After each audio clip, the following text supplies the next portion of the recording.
नमक का दरोगा। कहानी का लेखक है मुंशी प्रेमचंद।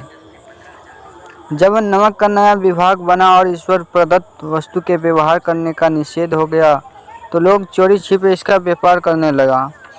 अनेक प्रकार के छल प्रपंचों का सूत्रपात हुआ। कोई घूस से काम निकालता था, कोई चालाकी से। अधिकारियों के पौ 12 थे। पटवारीगिरी का सर्वसम्मानित पद छोड़ कर लोग इस विभाग की बरकंदारी करते थे। इसके दरोगा पद के लिए तो वकीलों का भी जी ललचाता था। यह वह समय था जब अंग्रेजी शिक्षा और ईसाई मत को लोग एक ही वस्तु समझते थे। फारसी का प्रबल्य था। प्रेम की कथाएं और श्रृंगार रस के काव्य पढ़कर फारसीदा लोग सर्वोच्च पदों पर नियुक्त हो जाया करते थे। मुंशी वंशीधर भी जुलेखा की विरह कथा समाप्त करके शीरी और फरहाद के प्रेम वृत्तांत को नल और नील की लड़ाई और अमेरिका के आविष्कार से अधिक महत्व की बातें समझते हुए रोजगार की खोज में निकले। उनके पिता एक अनुभवी पुरुष थे। समझाने लगे, बेटा घर की दुर्दशा देख रहे हो, ऋण के बोझ से दबे हुए लड़कियां हैं, वे घास फूस की तरह बढ़ती चली जाती है। मैं कगारे पर का वृक्ष हो रहा हूँ, न मालूम कब गिर पड़ूं। अब तुम ही को घर के मालिक मुख्तार हो। नौकरी के ओहदे की ओर ध्यान मत देना, यह तो पीर का मजार है। निगाह चढ़ावे और चादर पर रखनी चाहिए। ऐसा काम ढूंढना जहाँ कुछ ऊपरी आय हो। मासिक वेतन तो पूर्णमासी का चांद है जो एक दिन दिखाई देता है और घटते घटते लुप्त हो जाता है। ऊपरी आय बहता हुआ स्रोत है जिससे सदैव प्यास बुझती है। वेतन मनुष्य देता है, इसी से उसमें वृद्धि नहीं होती। ऊपरी आमदनी ईश्वर देता है, इसी से उसकी बरकत होती है। तुम स्वयं विद्वान हो, तुम्हें क्या समझाऊं। इस विषय में विवेक की बड़ी आवश्यकता है। मनुष्य को देखो, उसकी आवश्यकता को देखो और अवसर को देखो। उसके उपरांत जो उचित समझो करो। गरज वाले आदमी के साथ कठोरता करने में लाभ ही लाभ है, लेकिन बेगरज को दाव पर पाना जरा कठिन है। इन बातों को निगाह में बांध लो, यह मेरी जन्म भर की कमाई है।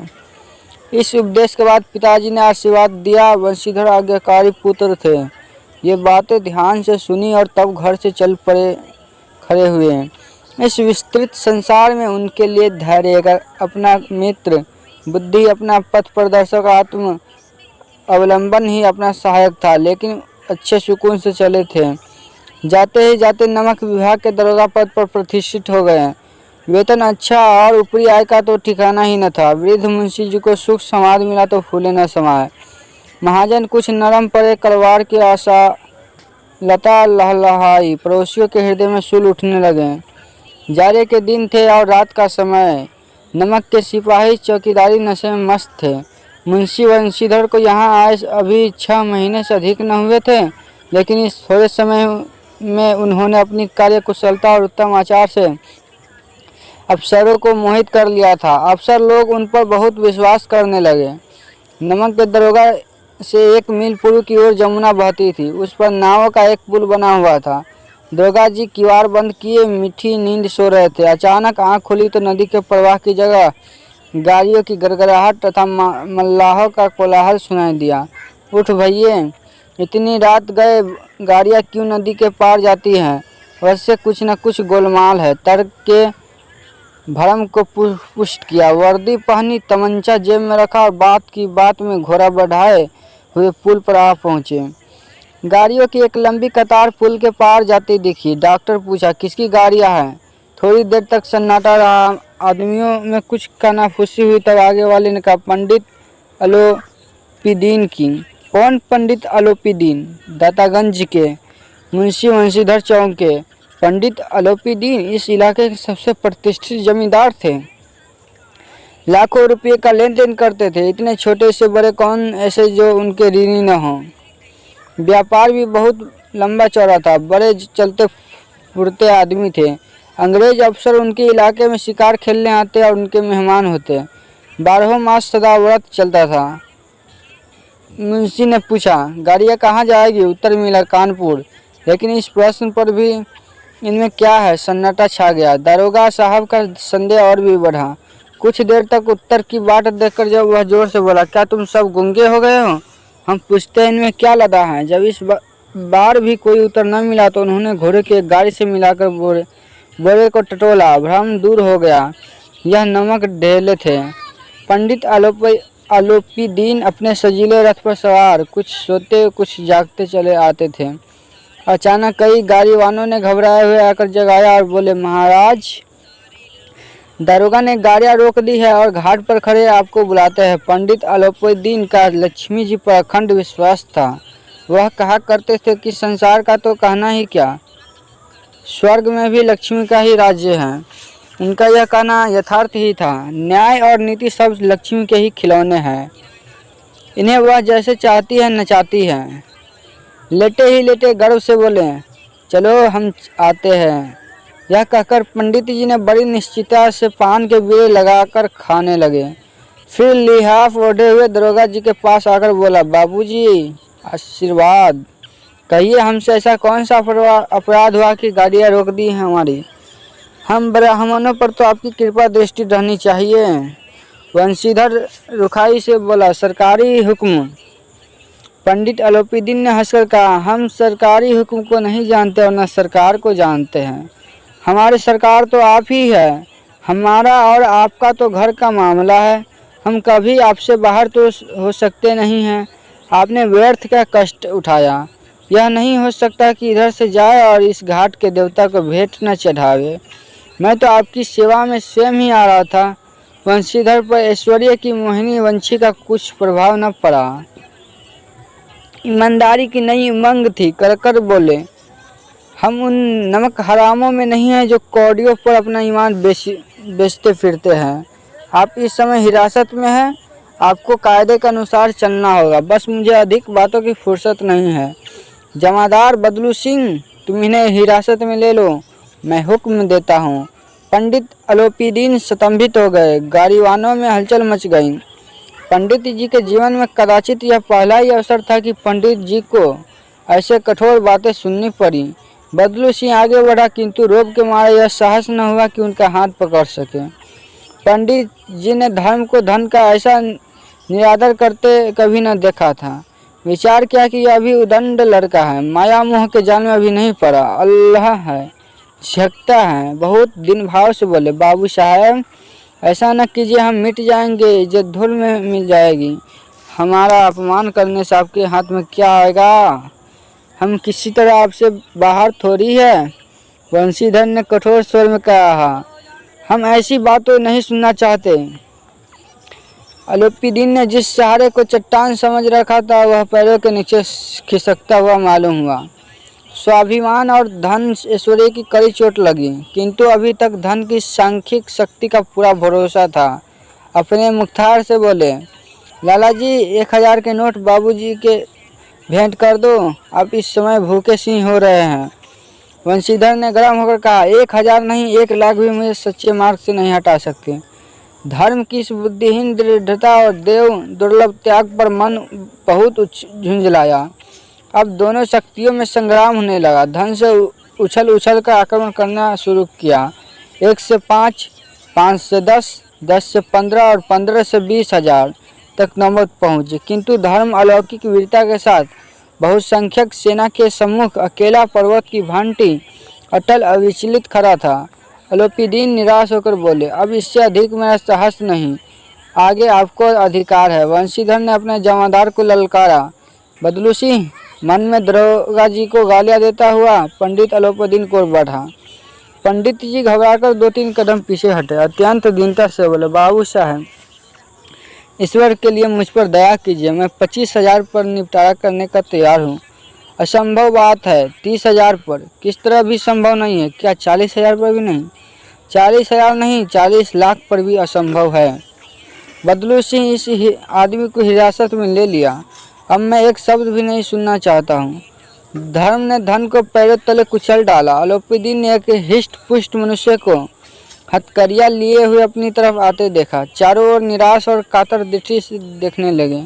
इसके बाद मूर्छित होकर गिर पड़े। दुनिया सोती थी पर दुनिया की जीभ जागती थी। सवेरे देखिए तो बालक वृद्ध सबके मुंह से यही बात सुनाई देती थी। जिसे देखिए वही पंडित जी के इस व्यवहार पर टीका टिप्पणी कर रहा था। निंदा की बौछारें हो रही थी, मानो संसार से अब पापी का पाप कट गया। पानी को पानी के नाम से बेचने वाला ग्वाला, कल्पित रोजनामचे भरने वाले अधिकारी वर्ग, रेल में बिना टिकट सफर करने वाले बाबू लोग, जाली दस्तावेज बनाने वाले सेठ और साकार, यह सब के सब देवताओं की भांति गर्दनें चला रहे थे। जब दूसरे दिन पंडित अलोपीदीन अभियुक्त होकर कांस्टेबल के साथ साथ हाथों में हथकड़ियाँ, हृदय में ग्लानि और क्षोभ भरे लज्जा से गर्दन झुकाए अदालत की तरफ चले तो सारे शहर में हलचल मच गई। मेलों में कदाचित आंखें इतनी व्यंग न होती होगी। भीड़ के मारे छत और दीवार में कोई भेद न रहा, किंतु अदालत में पहुंचने की देर थी। पंडित अलोपीदीन इस अगाध वन के सिंह थे। अधिकारी वर्ग उनके भक्त, अमले उनके सेवक, वकील मुख्तार उनके आज्ञापालक और आर्दली चपरासी तथा चौकीदार तो उनके बिना मोल के गुलाम थे। उन्हें देखते ही लोग चारों तरफ से दौड़े। सभी लोग विस्मित हो रहे थे, इसलिए नहीं कि अलोपीदीन ने यह कर्म किया, बल्कि इसलिए कि वह कानून के पंजे में कैसे आए। ऐसा मनुष्य जिसके पास असाध्य साधन करने वाला धन और अनन्य वकालत हो, वह क्यों कानून के पंजे में आएगा। प्रत्येक मनुष्य उनसे सहानुभूति प्रकट कर रहा था। बड़ी तत्परता से इस आक्रमण को रोकने के लिए वकीलों ने एक सेना की तैयार किया। न्याय के मैदान में धर्म और धन में युद्ध ठन गया।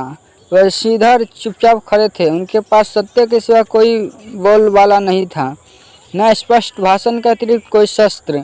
गवाह थे, किंतु लोभ से डवाडोल था। यहाँ तक कि मुंशी जी को न्याय भी अपनी ओर से कुछ खींचा हुआ दिख पड़ रहा था। वह न्याय का दरबार था, परंतु उसके कर्मचारियों पर पक्षपात का नशा छाया हुआ था। किंतु पक्षपात और न्याय का क्या मेल। जहाँ पक्षपात हो वहाँ न्याय की कल्पना नहीं की जा सकती। मुकदमा शीघ्र ही समाप्त हो गया। डिप्टी मजिस्ट्रेट ने अपनी तजवीज़ में लिखा, पंडित अलोपीदीन के विरुद्ध दिए गए प्रमाण निर्मूल और भ्रमात्मक है। वह एक बड़े भारी आदमी है। यह बात कल्पना के बाहर है कि उन्होंने थोड़े लाभ के लिए ऐसा दुस्साहस किया हो। यद्यपि नमक के दरोगा मुंशीधर वंशीधर का अधिक दोष नहीं है, लेकिन यह बड़े खेद की बात है कि उसकी उद्दंडता और विचारहीनता के कारण एक भले मानुष को कष्ट झेलना पड़ा। हम प्रसन्न हैं कि वह अपने काम में सजग और सचेत रहता है, किंतु नमक के मुकदमे की बढ़ी हुई नमक से हलाली ने उसके विवेक और बुद्धि को भ्रष्ट कर दिया है। भविष्य में उसे होशियार रहना चाहिए। वकीलों ने यह फैसला सुना और उछल पड़े। पंडित अलोपीदीन मुस्कुराते हुए बाहर निकले। स्वजन बांधों ने रुपये की लूट ली। उदारता का सागर उमड़ पड़ा। उसकी लहरों से अदालत की नींव तक हिल गई। जब वंशीधर बाहर निकले तो चारों ओर उनके ऊपर व्यंग्यवाणों की वर्षा होने लगी। चपरासियों ने झुक झुक कर सलाम किए, किंतु इस समय एक कटु वाक्य, एक एक संकेत उनकी गर्वांगिनी को प्रज्वलित कर रहा था। कदाचित इस मुकदमे में सफल होकर वह इस तरह अकड़ते हुए न चलते। आज उन्हें संसार का एक खेदजनक विचित्र अनुभव हुआ। न्याय और विद्वत्ता, लंबी चौड़ी उपाधियाँ, बड़ी बड़ी दाढ़ियाँ, ढीले चोगे एक भी सच्चे आदर का पात्र नहीं है। वंशीधर ने धन से बैर मोल लिया था, उसका मूल्य चुकाना अनिवार्य था। कठिनता से एक सप्ताह बीता होगा कि मुअत्तलिक का परवाना आ पहुंचा। कार्यपरायणता का दंड मिला। बेचारे भग्न हृदय, शोक और खेद से व्यवस्थित घर को चले।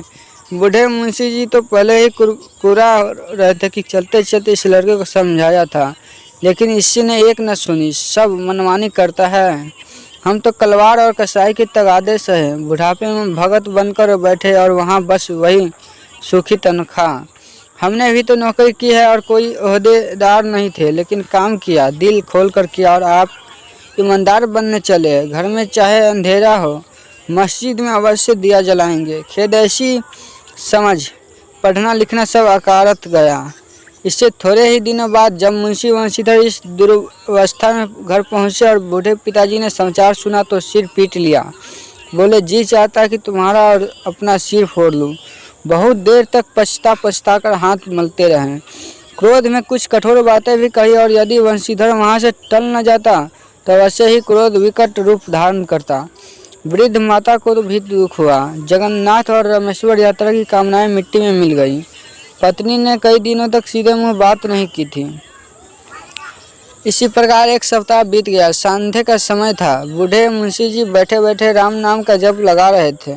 इसी समय उनके द्वार पर सजा हुआ रथ आकर रुका। हरे और गुलाबी पर्दे, पछलिए बैलों की जोड़ी, उनकी गर्दन में नीले धागे, सींग पीतल से जड़े हुए, कई नौकर लाठियां कंधों पर रखे साथ थे। मुंशी जी अगवानी को दौड़े देखा तो पंडित अलोपीदीन है। झुककर दंडवत की और लल्लो चप्पो की बातें करने लगे। हमारा भाग्य उदय हो जो आपके चरण इस द्वार पर आए। आप हमारे पूज्य देवता है। आपको कौन सा मुंह दिखावे, मुंह में तो कालिख लगी हुई है, किंतु क्या करे, लड़का अभागा कपूत है, नहीं तो आपसे क्या मुंह छिपाना पड़ता। ईश्वर निसंतान चाहे रखे पर ऐसी संतान न दे।